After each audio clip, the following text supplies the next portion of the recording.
Welcome everybody, good morning. This is the Saturday morning Viper Trading webinar.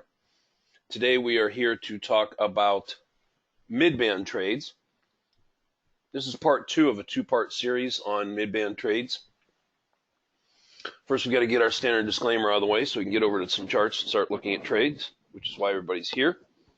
All communications from Viper Trading Systems are for educational purposes only. Futures trading does involve risk and there is a risk of loss. Nothing contained in this webinar or other webinars, including the live trading room, are to be construed as investment or trading advice. And of course, everybody in here does know that you do trade at your own sole discretion. All right, everybody, let's get this puppy kicked off. At the end of part 1 on last Thursday night, we had had a question for the team, and most traders had typed in that they like to trade the E-mini S&P futures, the ES. And the other two predominant ones, let's get over to screen 1 where the charts are, were crude oil and gold. I was not able to get to gold. Gold is the GC, $10 a tick. We are on the December contract, trading gold, GC. Before we get going, I'm going to, some of you might not have seen the Thursday night webinar, and that's okay. If you did, I'm going to give you a quick refresher.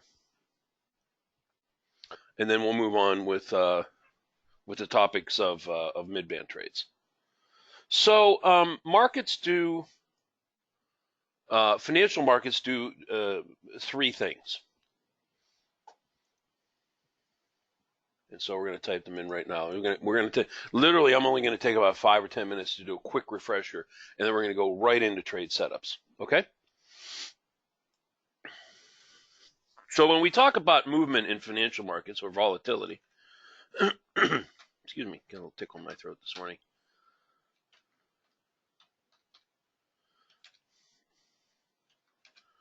Three things. They can go, you can have an uptrend. In an uptrend, if you recall, we primarily look for long trades. As I mentioned on Thursday, there are exceptions to that, but for the most part, let's just kind of follow that rule for now as we look at trade setups. They can do, they can have a downtrend where the market heads down. We're going to look at that quite extensively today too. And when a market's heading down, we primarily look for short trades. We're shorting the market. These are all going to be retrace trades, right? Those are the types we take in different locations, right? And we can go sideways.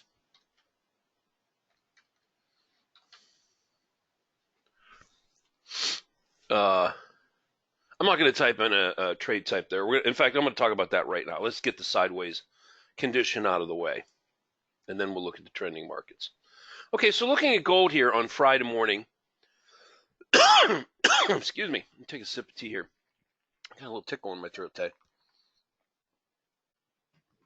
I don't know why. So let's look at an example of how a market might be going sideways. Let's look to the left over here. Now this is sort of mid Friday morning on gold. Characteristics of a sideways market are as follows. And here's how you can quickly tell, because, we get a lot of feedback and we say, oh, yeah, it's an armchair quarterback. After the fact, you can always say, oh, yeah, well, it's going sideways. But at the time, it's hard to tell. Well, I beg to differ. The first thing that you're going to notice is, if you look at this area right in here, can you see that the mid-band is flat and just going sideways, right? Excuse me. And for the most part in here, the other clue that you start to observe is the fact that these swings are all about at the same levels.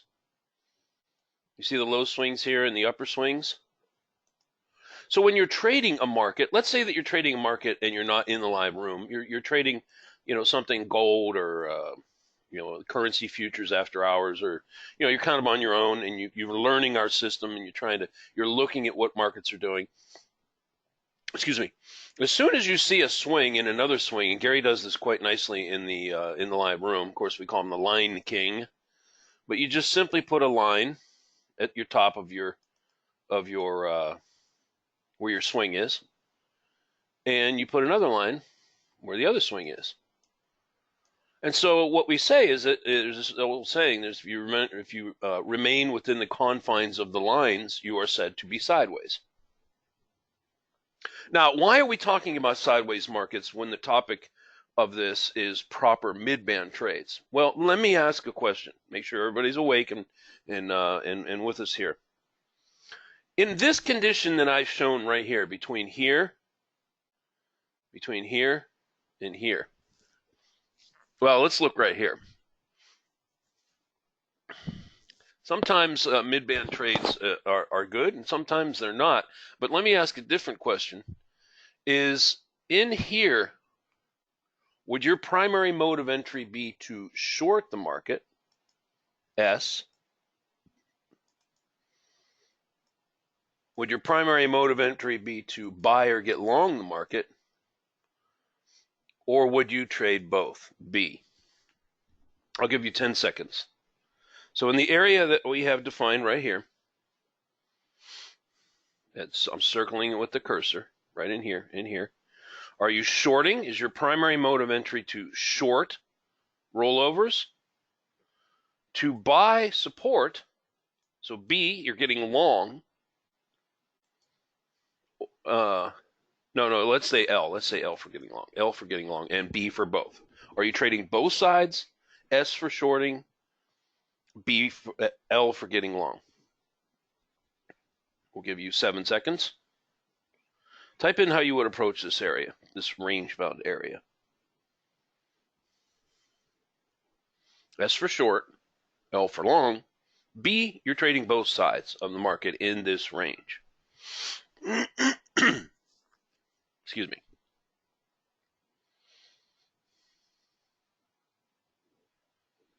Four seconds. S for short, L for long. B, you're trading both. Time's almost up. You got to pick a direction.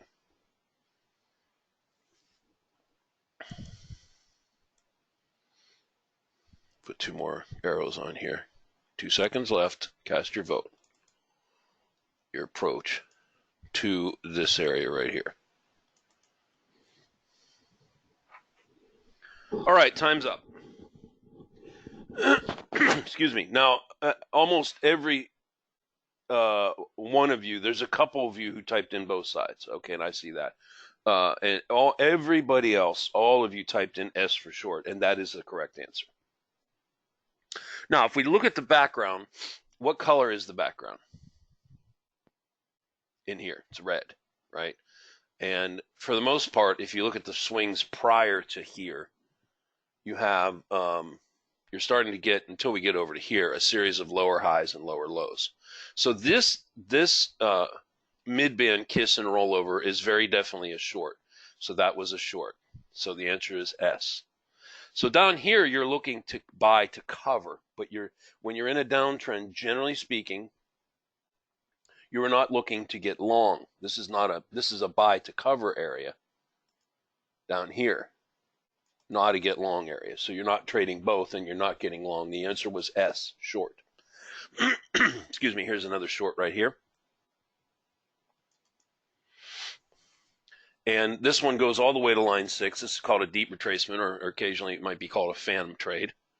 Gary calls them phantom trades. We used to call them yellow bar probes a long time ago.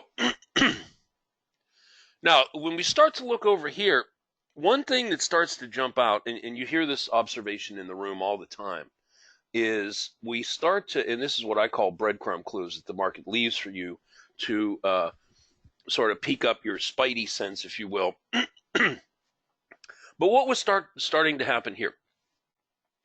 So we come up, we kiss and roll, beautiful short, come up, kiss and roll, double bottom, come up, challenge this swing, so we don't take that swing out yet. However, we would have expected this to at least go down to check the bottom and then possibly break it with trend continuation to the downside, but we did not get that. So when we start to see a series of slightly higher lows, what is this telling us? What is the clue that the market is telling us? What is it starting to say to us right in here? In other words, we're not seeing this anymore. We're not seeing this. This is what we would have expected for downtrend continuation, right? Why aren't we checking down here anymore? Why aren't we breaking this? Why aren't we selling off anymore down here? What's happening? Why is this happening? You see this all the time. It's not just gold. All markets do this, right? What does that mean? Potential trend change. The market has found a bottom. You're getting slightly higher lows. In fact, I would submit to you that you're having a little bit of a wedge formation starting to form right in here, sort of a wedge, and the apex of it is sitting right here. So let me ask you another question. I'm going to ask a lot of questions because I want to make sure everybody, normally that's how you learn, right? When you start to engage your mind. If you were to go ahead and throw a little midband box on, say in here, or even a box right here, it's a similar question as the range bound trading question. For these boxes, to take these trades, would you enable long only, LO, short only, SO, or both sides? Would you allow a market to go either way out of these boxes right here? Long only, LO, short only, SO, B. You would allow the market to go both ways out of these boxes. 5 seconds. I'm going to start really cranking these questions down because I got a lot of stuff to cover today, so I can't spend too much time on any given situation. LO, long only. So you're using the object, for you, those of you that are new, we're using what we call an object trader tool. It's a panel that we have over here. It's a semi-automated strategy where you literally draw a region box or a rectangle. And once the market closes outside of that rectangle, you either long on a market order, short on a market order, or whatever direction you engaged. Time's up. The answer is both. Now, the reason for that is as follows. Let me reconstruct this area as it occurred and pretend we're in real time. When this swing comes up right here and pushes, just wicks right through that other swing to the left over here. Let me first of all take this off because that didn't happen. And take this off. That did not happen. And take this off. This did not happen. What happens to the color of the background? Are we still red? Are we green? Or is it the transitional color? What color is over here? So clearly you can see over here to the red, we had red. So these were all shorts. Red, we were in a downtrend. We were shorting the market, right? Broke down, thrust, retracement, retrace, short, short, short. We push up through. We don't get follow through. We get a series of higher lows. And we go into the transitional background. Yes, notice how now, what I mean by transitional background. And so what happens is what I find that a lot of traders, you know, to be successful, and most of you know this, so I'll just state sort of the obvious, is that we built these tools for you to visually have, you know, everything you need to discern what the market is doing. And so it all works together as a system. So we have bar colors, right? We have background colors. We have the bands in the midband, the thick middle line. We have the 4 trends. For some reason, as I go back, they're not painting on here. We have the predictors, which are the support swing levels. Excuse me. When you're sideways, the predictors are all about the same level. When you're trending down, they're stair-stepping down along with the midband. We have the alerts. If you're in a downtrend, you're enabling short notices, midband short notice, criteria, phantoms, right? When you're in an uptrend, you're enabling longs. These flash bars, you see them in the live room, right? The flashing of bars for the alerts. I'm not going to focus too much on this here. I want you to, the reason for it is I want us to be able to visually see what's happening. The alerts help you because as they occur, then you're looking at the bars flash. So one of the first clues is that this swing was taken out to the left here. we notice that there's a series of slightly higher lows, and now we have a transitional background. This is all clues that the market direction might very well be changing. Although you are still going sideways in a tight range around the midband, and the bars are yellow. So what I'm trying to impress upon you is that in this area right here, and this is something, and we'll look at this on other markets, okay? We'll look at this, happens a lot.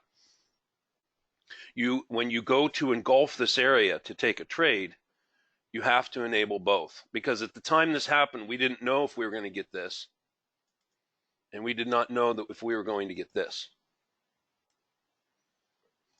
I mean, we know now because we saw what happened.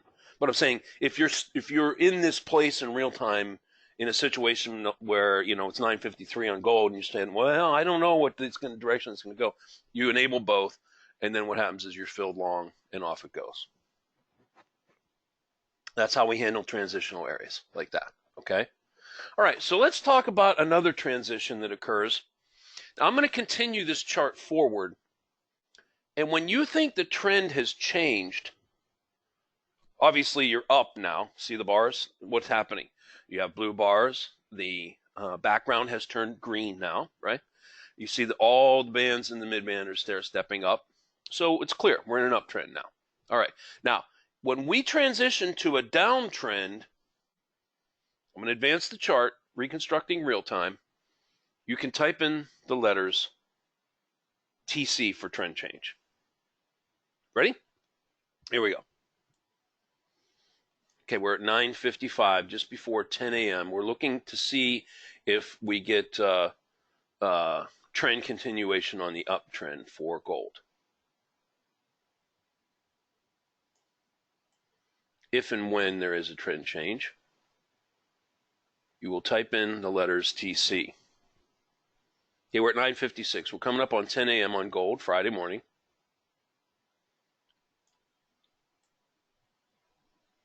$9.57,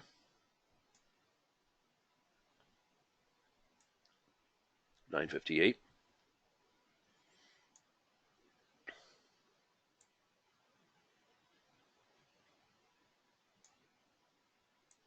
$9.59,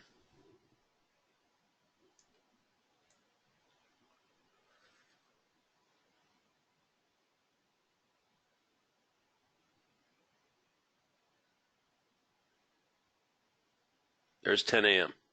Remember, we're looking for a trend change on gold, 10 a.m. Friday morning. Okay, I'm going to stop right there.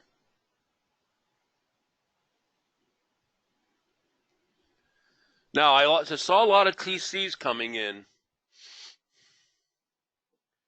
when this occurred right here. Right here. And then I saw a lot of TCs come in from the team here this morning when you saw this happen right here. And then a few trickled in over here. And you are correct. That was good observation. You are correct. Yes. So what were the clues that told us what happened here? Before I address that, you might be saying, well, Charles, hold on a minute. Isn't this a midband trade? And the answer is yes. Is that a long midband trade? When that set up, was that a long midband trade right there? And the answer is yes. Did it ever get filled? If you boxed it in, did that ever get filled long? Were you ever filled long out of that box? No. Was it a setup? Yes. Sometimes they don't fill. Now notice what happens here, and this is what I want to address when we speak about trend changes. When this goes down deep past line, so in order, the band numbers are 1, 2, 3, 4, midband, 5, 6, 7, 8. 8's the outermost one. And then the thin red line here is called line 2 because it's above the line, band 2. Midband is the thick one in the middle, and line 6 is the green one here. Now, what you're going to notice is that these bands feature prominently in our where we decide to take trades. So when we're looking at the short side of the market, and we talked about this on Thursday, let me get this out of the way. There are 3 trade type setups on when you're in a downtrend and you're looking to take shorts. In order from bottom to top, they are as follows. There's what's called a minimum criteria short. This is where the bars enter above line 2. So they break line 2 and they break the stealth line here, the sort of little sneaky snake red line. It's called stealth. We've had that indicator forever. The next place it could go is the band immediately above and below the midband here, or directly on the midband here. Those are defined as midband trades, right? We all know that, right? And then a deep retracement short would be going up in all the way up, possibly to line or band 6. Minimum criteria short, midband short, deep retracement or phantom short. Okay? Now, is this a minimum criteria short after this thrust occurs on a retrace? Was this a valid short entry, yes or no? Right here. So just to back up, when I advanced this chart reconstructing real time, almost every one of you typed in a TC when this thrust occurred, and that was perfect. That was correct. We get a background change to red. We take out support areas. We never filled long on our box. In other words, we did not get this. There was no uptrend continuation. That did not occur. And the answer is yes. That is a legitimate minimum criteria short trade in what is now becoming the downtrend. So in almost every case, when you go into a trend, there is normally an initial thrust that causes the trend to become the trend, in this case down, right? And then you get retracements. Now, I'm going to advance this chart and continue on with gold. And then when you think you see mid-band trades, as we have defined it, let's type in the letters MB. MB for mid-band short. We know we're taking shorts. Are you ready? I'm going to advance the rest of the morning on gold. And when you see MB, that means that you think that a mid-band short has set up. Are we ready? So question coming in. Okay, and this is good. This is a good question. Do you wait until the mid-band goes red and then look to take shorts? Not necessarily, Kevin. That's a good question. I think what he's saying is at the time that this occurred, the mid-band was sideways and yellow right in here. And then it had not stair-stepped down, but it started to do it here. So what I look for is I'm more of a, how would you say, I think Gary is too, a price action person. So, I mean, the background colors, the bar colors are important. You know, all that is important. But what's overarching the whole thing is price action. What is the price doing? In this case here, clearly we can see that support was taken out here. And all these levels of support were taken out here with this thrust down.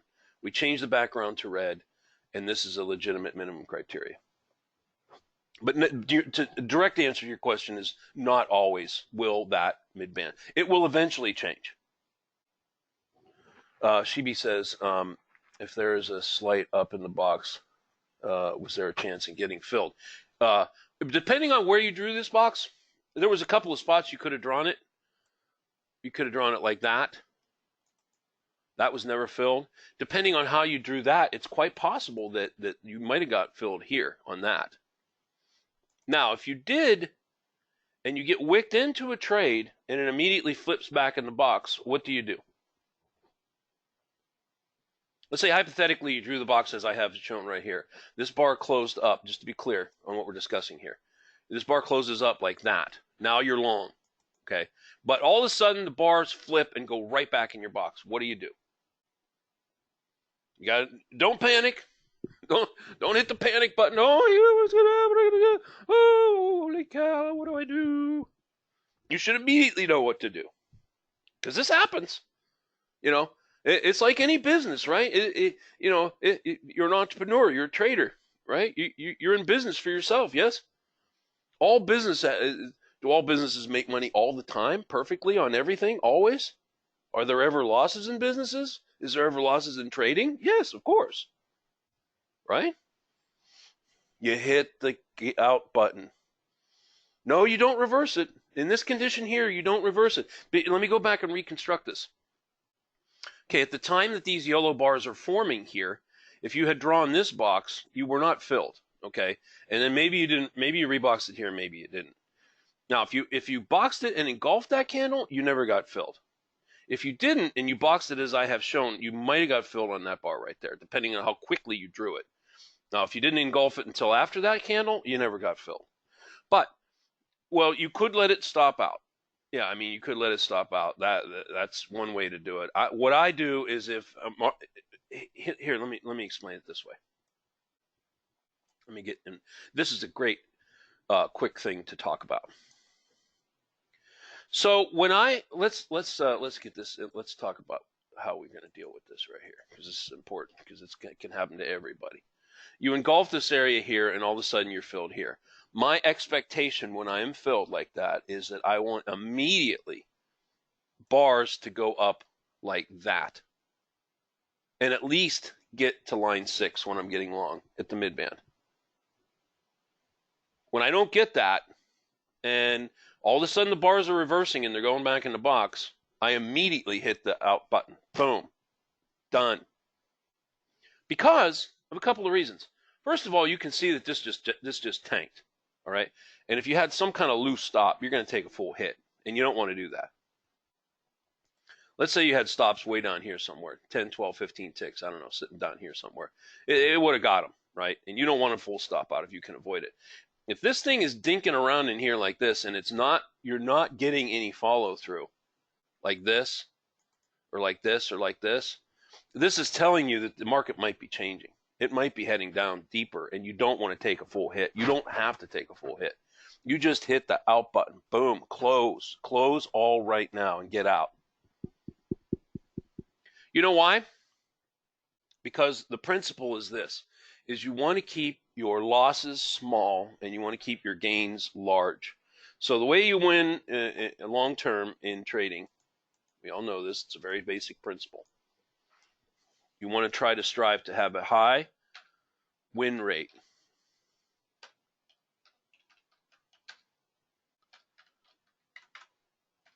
In your trading. Okay, let's pause with that. So if you have a second, just type in what your win rate is right now. Just go ahead and type a number in. Everybody here, we're going to take give you a few minutes or a few seconds. Just go ahead and type your win rate in. What's your win rate? On your favorite instrument. Whatever your favorite instrument is, what is your win rate?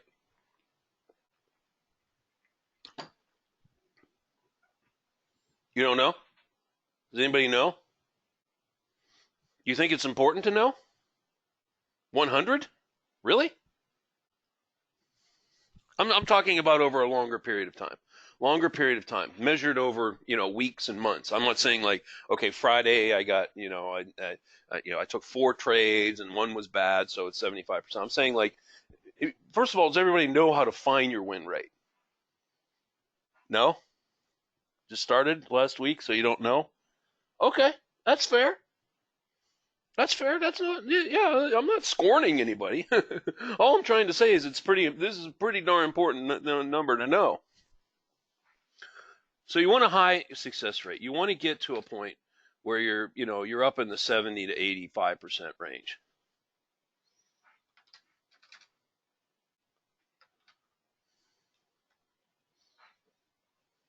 Now, a lot of you don't know how to figure this out, and that's okay, because I'm going to show you how to do it right now. All right, I'm going to take a slight quick detour here, because this is really important stuff. And if you don't know what it is, then it's gonna. You got to know your stats. You got to know your numbers. Everybody in here should. When somebody says to you, "Well, what's your win rate on your trading?" You should just immediately type in a number, because you know what it is, because you check it every day. And let me show you how to do it. Stand by.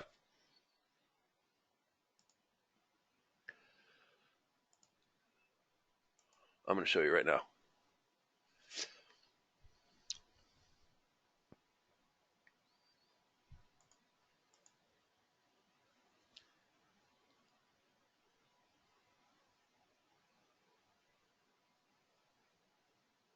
Hold on 1 second, please.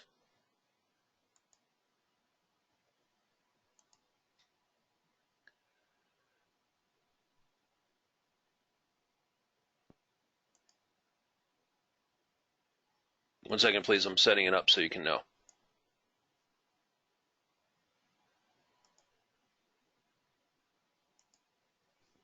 Okay, here's what you're going to want to do. Here's what you want to do. Okay, you're going to go into what's called the Account Performance tab. Can everybody see this? Accounts Performance tab. And this is something you really want to try to do every day if you can. If you can only do it every other day or like twice a week or something like that. All I'm trying to impress upon you is that this is extremely important that you do this. Okay, at least a couple times a week. You got to go in here to this Account Performance tab. In here, you expand Advanced, and then you select your trading account, either your live account or your sim account or whatever account you have that you're going to analyze, and you pull up the instruments that you want to look at. Okay, let's say hypothetically you want to look at ES. And what you're going to do is you're going to go into each instrument that you trade, and you're going to look at how you're doing. All right, let me get this out of the way. Does everybody see that Accounts Performance tab? You select the account, and then you select the instrument, and then you hit Generate. And you can do it daily. You can do it for the week.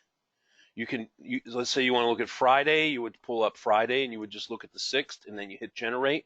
It'll spit all your numbers, how many longs you took, how many shorts you took, what your win rate percentage is right here. Total number of trades, percent profitable is going to be right on that line right there. That's your win rate. Number of winners, number of losers, your average trade, how long you stayed in, blah, blah, blah. This is all your stats. This is all your stats. Now, why is this valuable? Well, let's suppose that you trade 3 different instruments. Let's suppose that you trade crude, gold, and ES. So when you do an analysis on, and I'm just making this up, but let's say hypothetically you did that on Friday, or over the span of the whole week. Let's say you did the whole week. You go back here and you say, okay, well, how did I do this week on those 3 instruments? So you select the 1st through, the 6th or the 7th. This is the whole week. Generate, and you select the instrument. Okay, you pull up ES, and let's do some hypothetical numbers here. So you're running your studies, and you do ES, and you find that your win rate is, oops, I think I got cap locks on here. What am I doing here? And your win rate is 55%. You do gold, and your win rate is 32%. And you do crude oil, and your win rate is 78%. What is this telling you? What does that information tell you? This is all hypothetical. I'm just making this up, but let's suppose you did it for the whole week, and that's what you got. What is that telling you?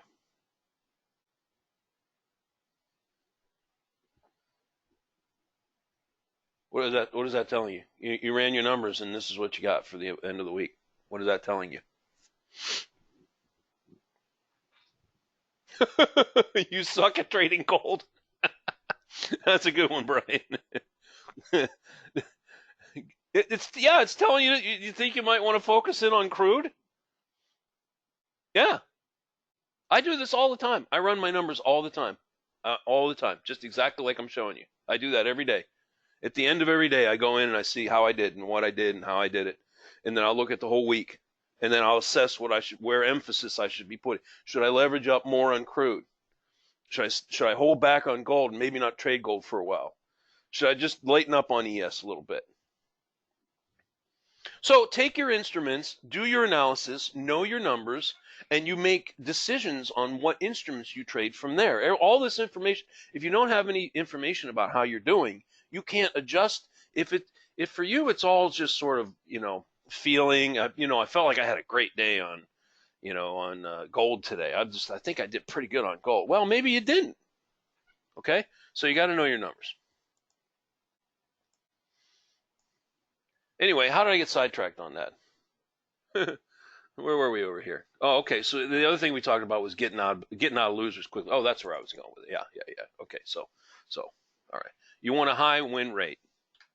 That's how this all got started. You want to get a high win rate. Clearly, in this case, you want to focus your trading on crude. Okay, in this hypothetical example, it might be different for you. You might be really good at the Russell. Okay, maybe the Russell is for you. Maybe you trade YM, whatever it is. We got a lot of traders that trade NASDAQ. They love it. They like the volatility. They do really good at NASDAQ and they trade NASDAQ. We don't show that. We used to in the room, but it's just too volatile. And the other thing that's really important is we say this all the time. You let your runners run and you try as best that you can to cut your losers short. In other words, keep it tight. Tight on the losses, loose on the winners. Most of your money is going to be made in the runners.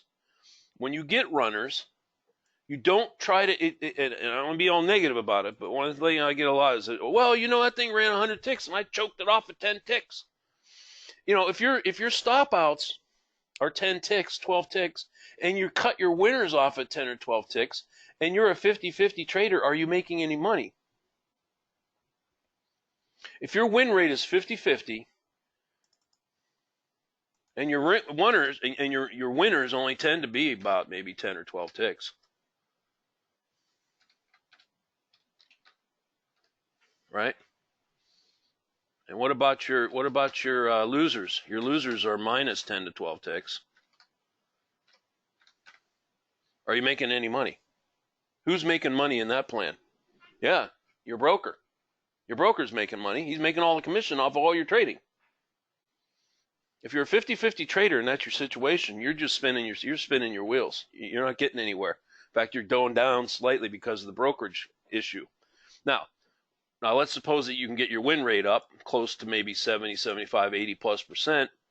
And conversely, you take this up. Now your average winners, let's try to get the average winners, say 20 to 40 ticks. But you don't change the losers. The losers stay the same. Let's say you still lose about 10 to 12 ticks a trade.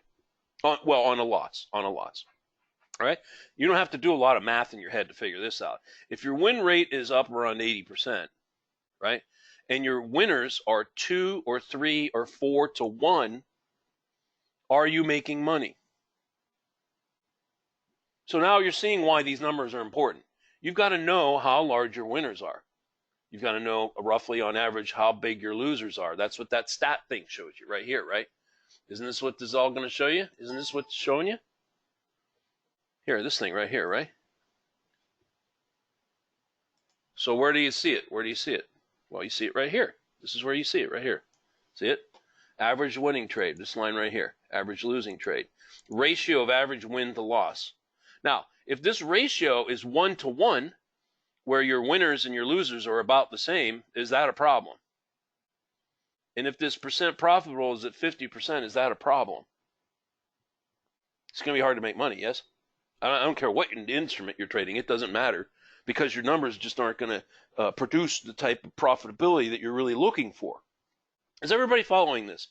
You know, some of you might be saying, oh, what does this have to do with trading? It has everything to do with trading. You got to know your numbers. You got to see on what instrument you're performing well on. Whatever instrument that is, crude, gold, ES, whatever it is, you go in there, you run some very quick, simple reports. You look at this line right here. You look at your percent profitable.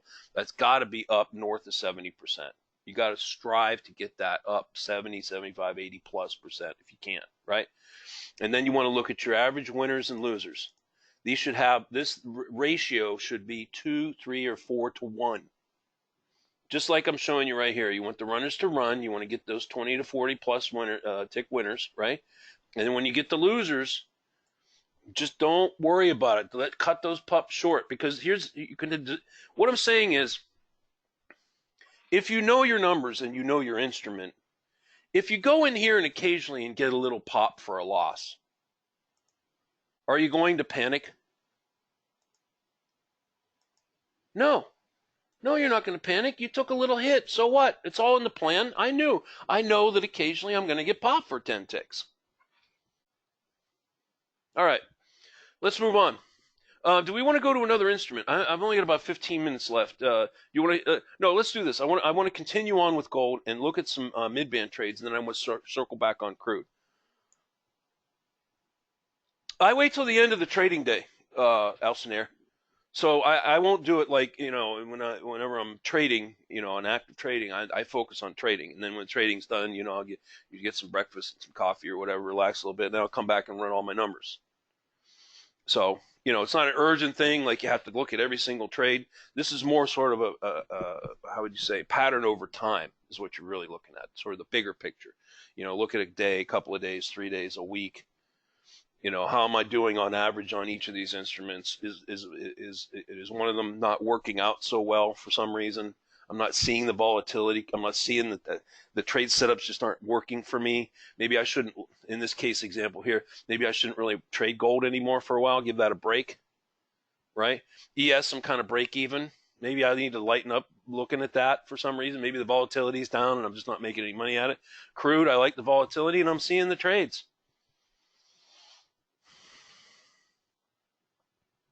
Oh, I don't know, Alcinair. I have no idea. What did I do at 6:15 a.m. on what, Friday on gold?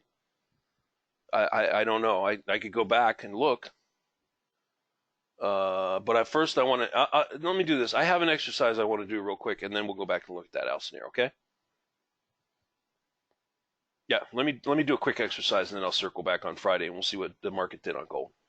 Walter says, I download the trades of what I do into an Excel spreadsheet, and then I do a weekly summary analysis. Hey, Walter, I didn't see you come in there. Good. Here, let me see what Walter's saying here. I'm only getting half of what he's saying.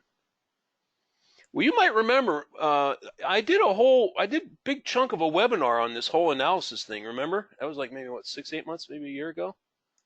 Yeah, so Walter downloads all his trades into his Excel spreadsheet, and he does a weekly summary analysis. Good for you. So he knows his numbers. Good. All right, enough said about that. All right, here we go. We're going to do an exercise here where we're going to look for mid-band trades. I'm going to help you out because I'm just going to tell you it's going to be a downtrend, so you're looking for shorts. Now I'm going to just very quickly go through the rest of the day on gold, and then whenever you think you see a mid-band short, just type in, well, let's do MBS. Let's do MBS for mid-band short. Everybody remembers the criteria, right? I'll do a quick refresher. Now, we're not looking for deep retracements, and we're not looking for minimum criteria. Looking for mid-bands only. Or do you want to look for all of them? You want to look for all of them? All right, quick refresher. Minimum criteria short is defined as bars retracing into above on the short side in a downtrend, closing above line 2, and breaching the stealth line as you see right here. This is a minimum criteria short trade.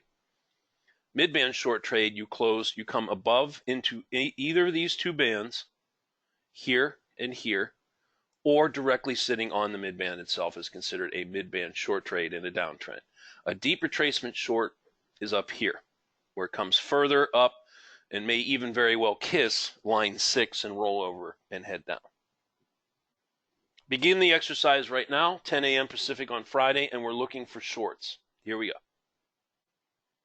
When you think you see a trade, let's just do this. There might not be time to type in all this MBS stuff. So if you think you see a trade, just type in the letter S. 10:01. Here we go. Okay, let's start over again. In a downtrend, 10 o'clock. Looking for short trades, just typing in an S when you think the criteria of a short entry trade sets up. 10:01. I'm going to go pretty fast, so you got to be quick on the trigger. Everybody there? Okay, there we go. All right, there we go. Okay, 10:03. All right, I'm going to help you. You guys and gals, everybody in here. We got a big crowd in here today. I'm just going to help you on the first one here. Okay, just so everybody understands the exercise of what we're trying to do here. So what has happened is we have gone into a downtrend with this thrust, this retracement. We have identified that this was a minimum criteria short entry. So what markets do when they're trending down or up is they go through a series of thrusts and retracements. So here's another thrust, and here is another retracement. So now looking back on it, was this a trade, yes or no? Right here. Everybody? Was that a trade? What do you think?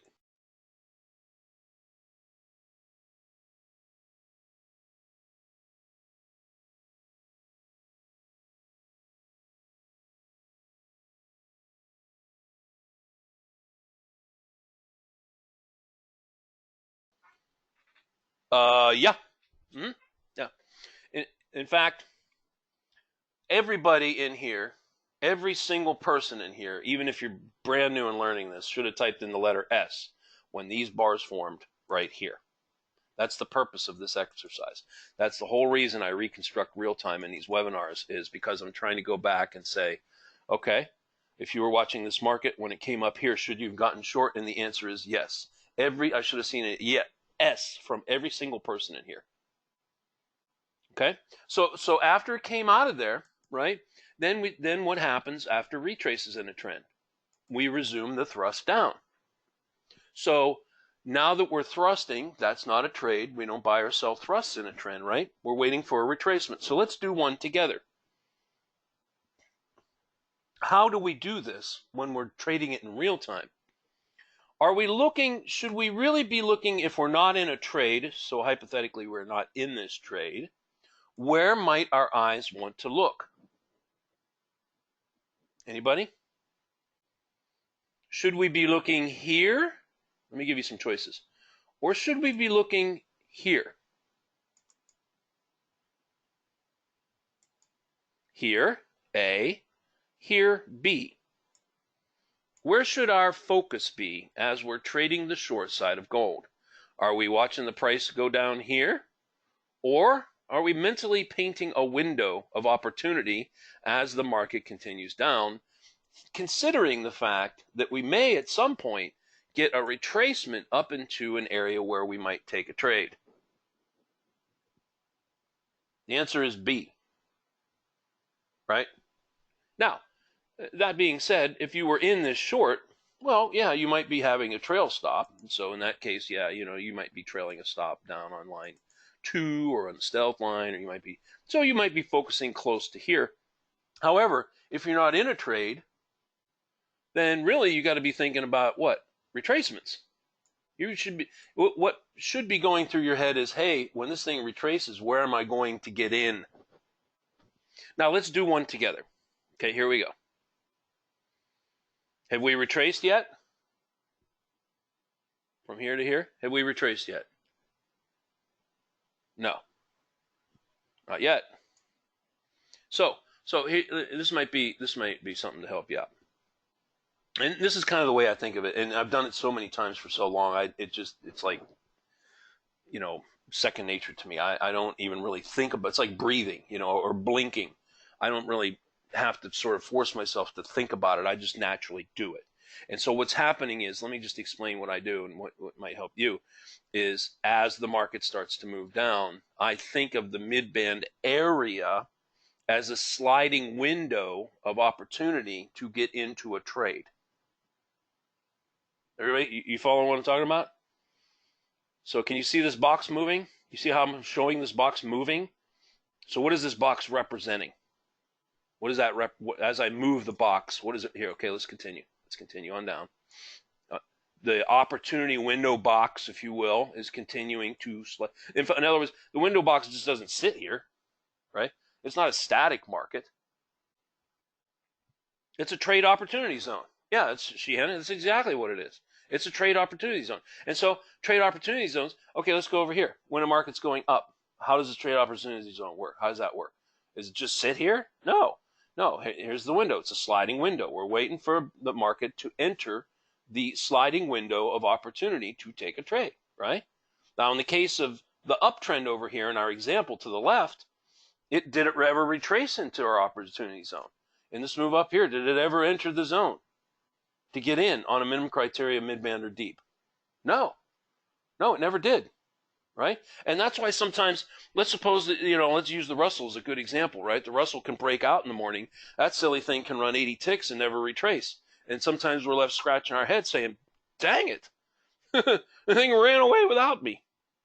Look at that. It's run up 100 ticks. I think sometimes you got to get in on some instruments, like right when it breaks, okay, because it just never looks back. Now, let's continue on down over here. So here's our short downtrend. Here's our sliding window. Continuing on down, it's a little sort of sliding window, right? Now, let me get this line out of the way. With these bars here, are we in the window yet? Here, right in here. Have we retraced enough to take a trade in our window yet? With these bars, yes or no? No. So what does that mean? That means we're still in the thrusting part of the move. Yes? If bars in a downtrend are red and continuing to remain under the stealth line in line 2, as they are doing right here, you are said to still be in the downtrend thrust. You have not entered the trading opportunity zone yet. Let's continue. Did you get a trade here? Is this a trade? Right here? Is that a trade? What say you, team? Yes or no? 5 seconds. Is that a trade? Yes or no? Is that a short trade? Right there. 4 seconds. 3, 2, just a wire and in. Boop! Just hit it. Is it yes or no? Is it a trade or not? 1 second. No. Did the bar close above line 2 and stealth? No. That's not a trade. Everybody sees that, right? You see why that's not a trade?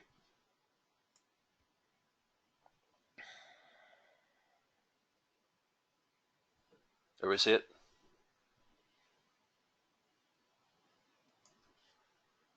All right, good. Everybody sees it. Okay, good. Let's continue on. Here's our sliding window. Now, if, let's say that the window as I have defined it includes, as I have drawn it, just to be clear on what I'm doing in explaining the window of opportunity here, is I'm considering minimum criteria trades, mid-band trades, and quite possibly deep retracement trades. Now, let's say, excuse me, that you say to yourself that you have done your analysis, you've looked at your numbers, and you've studied your trading, and you have noticed that for some reason on minimum criteria trades, the numbers don't look so good. I'm just saying hypothetically. But you've noticed that when you get mid-band trades on instruments, you do pretty good. So would your window of opportunity look like this? Or would your window of opportunity look more like this? Right here. Would it look like this? Or would it look like this?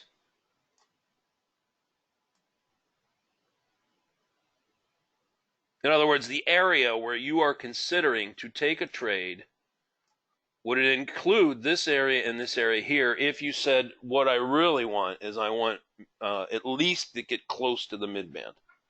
It's the second one, right? It's the second one. It would be the tighter opportunity box, yes?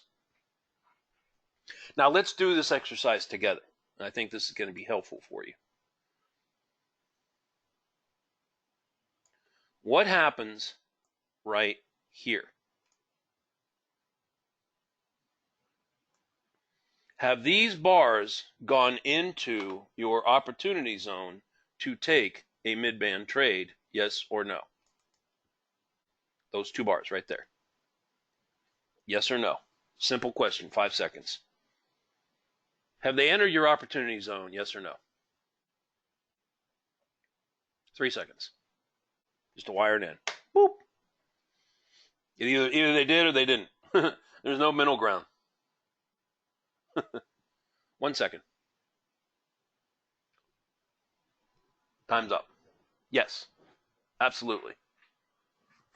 Walter typed in caps. Attention, attention. Trade zone has been entered.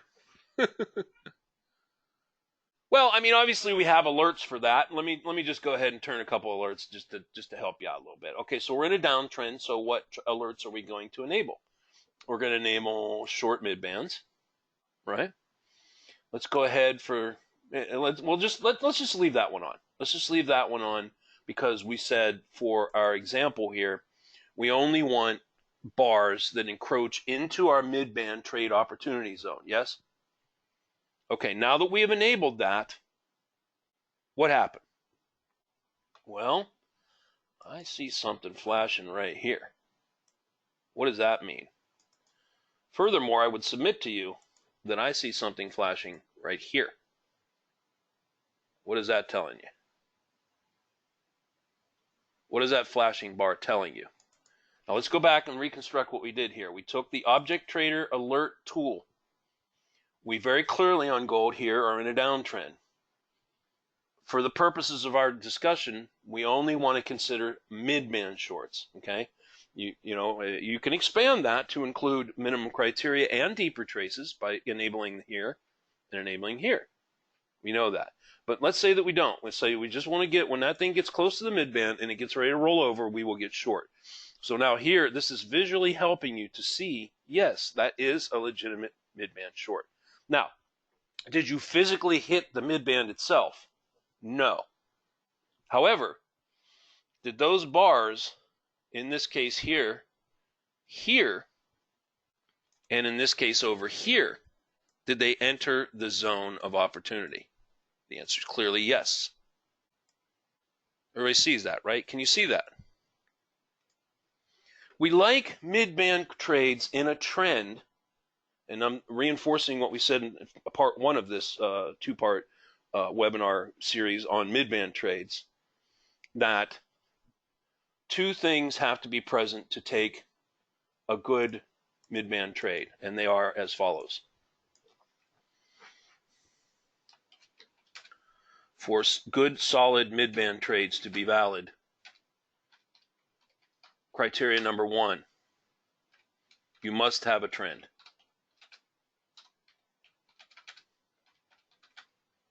Criteria number two, and this is pretty much it. I mean, you can build more into this if you want. You must enter the, I'm just going to put mid-band trade, MB, trade opportunity zone. Right? Must have a trend, and you've got to breach into that zone, even if it's a couple of bars, right? Even if it's a couple of bars, it's valid. Can you see the examples we have here? Any questions on that? Yeah, the mid-band short alert is what we turned on, Walter. Right. Yeah, that's what that is. So here's the thing, Kevin. Kevin's asking a little bit about leverage and our approach to leverage. What we traditionally teach is that you want to, if you can, if you're trading micros or minis on these or the full contract itself, is to at least put a 2 lot on. Okay, let's use this left box as an example.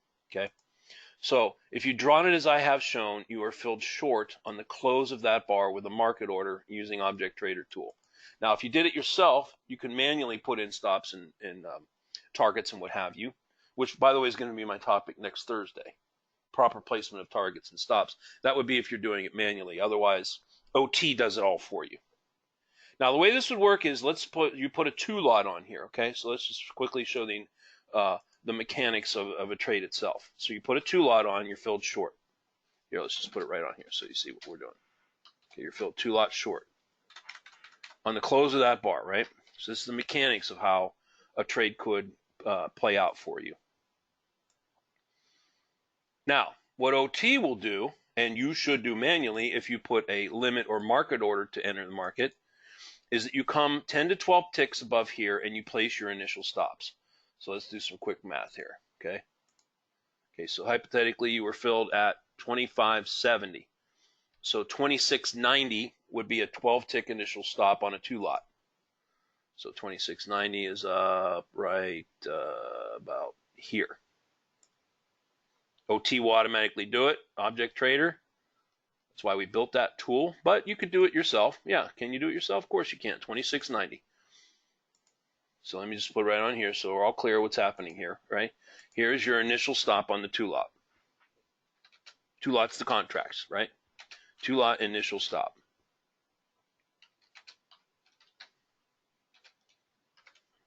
$12 ticks. You know, this can vary per instrument. You can make it tighter. You can go 10. 8's pretty tight. I wouldn't go less than 10. Can you move those after they're entered? Of course you can. If there's a swing, do you have to leave it at 12? No. In this case, would you move it down to here? Yes. I'm just showing where OT would put it, right here. Okay, at 2690. Would you move it? You know, would you really want to slide it down here, say a tick above that bar right there? Yeah. The boxes themselves depends on the way that the trade forms. In this case here, your box is from 2590 to 2630. So you're engulfing literally 1, 2, 3, 4 bars, and you've got a very tight box of around 4 to 6 ticks. This is probably about as tight as a box can get. Many times, and I'll look at this before we wrap up, a lot of times the bars will come up and sit around the midband, and the box might look more like something larger like that. As much as like 8, 10, 12 ticks sometimes. You don't want to go much over 10 or 12 ticks for the box. In fact, if you go into the subscriber area and you do a search on midband boxes and pull up all the webinars that I've done on that, I have one where I go into detail about drawing the box. Okay, I'm going to finish up the mechanics of this, and then unfortunately I got to wrap because I have something I got to take care of this morning. But I can talk more about that next week. But if you're a subscriber, go in the subscriber area and do a search, and it'll pull all of them up, and then go to the one where it gets into detail midband box trade. And I go like bar by bar, literally bar by bar on how to take long midband boxes, how to take short midband boxes. Okay?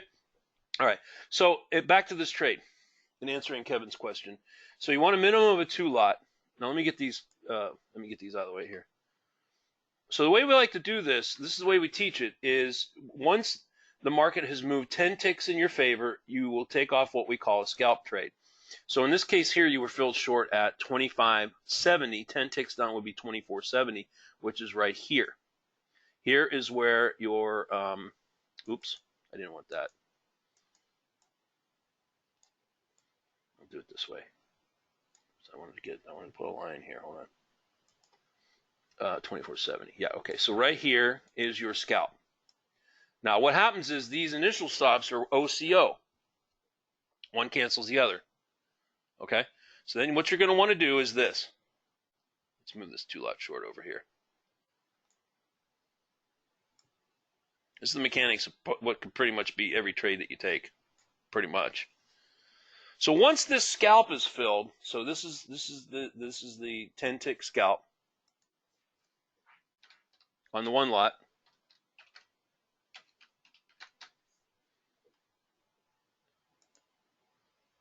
Right? So just to be clear, you were filled 2 contracts short on gold at close of that bar at 25.60, 25.70. You got a 10-tick scalp off here, so now you're up $100, right? And you have this 2-lot initial stop goes down to a 1-lot trail stop. And you want to get that to within 1 or 2 ticks of your entry right here. So now what physically happens is that now you have a 1-lot trail located at 2 ticks above your initial entry right here. So you have a 1-lot trail,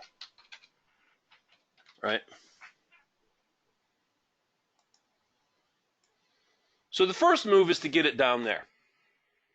Whether you physically do it or you have OT do it, either way. Now, as the market continues to move in your favor, do you leave that trail sitting there? Yeah, Shibi, the default stop on Object Trader is 15. Depending on the instrument you're trading, you could adjust that to 10 or 12. Yeah, absolutely. And then once you get it in there, if there's a swing closer, as I showed here, in the case of this short, you would move it down into, I'd go a couple of ticks above that bar right there. Okay? All right, you see it? Okay, good. All right. All right. So we got our scalp off, and now we are trailing. We're trailing. So yeah, no, of course we just don't leave our trail there. That's what a trail is. A trail you will follow down. Now what I like to do, most of you know this of course, is I like to follow, in the case of the short, a combination of stealth and line 2. Can you see how I'm doing that? Here's the stealth line, the sneaky snake little sort of red line right there. And then there's the line 2 is the red skinny line. It looks like a little box. Now let's talk about this area right here. Now, if you put your trail stop right on the line 2 itself, there are instances where you could wick it or touch it or just sort of a little nip it right there, and that'll take you out, and many times you will miss the last legs of the trade. So that's why in the live room you hear me say all the time, I'll say, okay, you see how stealth, and in the case of this case, would be stealth is sitting at 2270. And the line 2 is sitting at 2290, and I'll say fade that 2290 by 2 or 3 ticks. What I'm saying is come up off of there 2 or 3 ticks to allow for a condition like this to occur. Everybody see that? Now, you've gotten in here at 2270, and you're all the way down here or no, where'd you get in?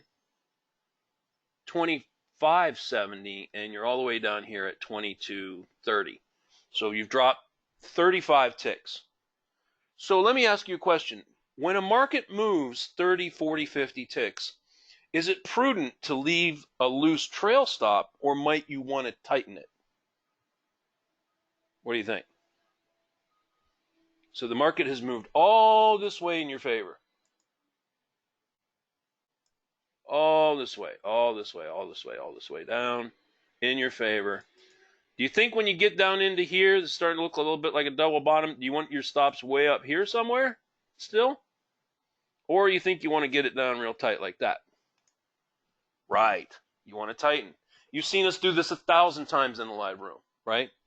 Maybe not 1,000, but a lot. And that's what we mean, okay?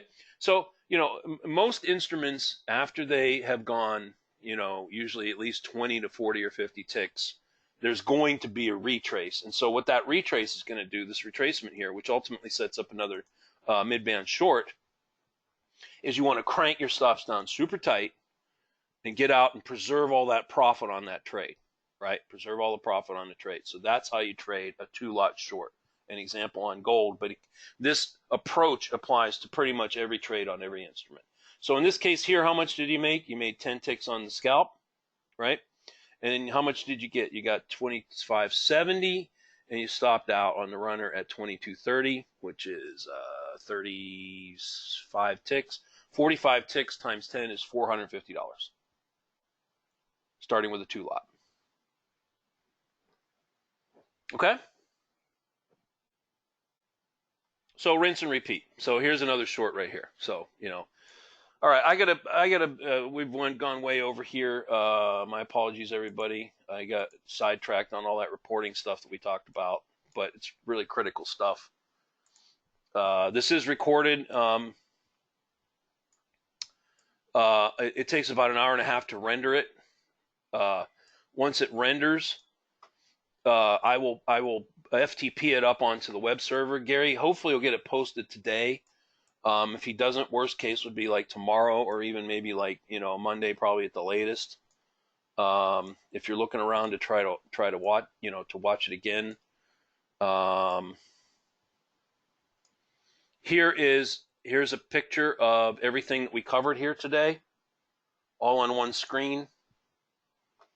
We started talking about what financial markets can do: up, long trades, down, short trades, sideways, how we deal with that. We enabled alerts. On the short side, you can see the bars flashing. We talked about transitions and how to deal with transition from downtrend to uptrend, which occurred here. We discussed knowing your numbers, running your reports a couple times a week or once a day if you can. looking at how you perform on different instruments and making decisions around that, trying to get our win rate up, letting our runners run and choking off our losers. In order to get a valid mid-band trade, most times than not, you need to have a trend as a minimum and look for entering into the opportunity zone. And then finally thing we did here is we did an example of how the mechanics of how to take a 2-lot trade on a short with a scalp and a runner.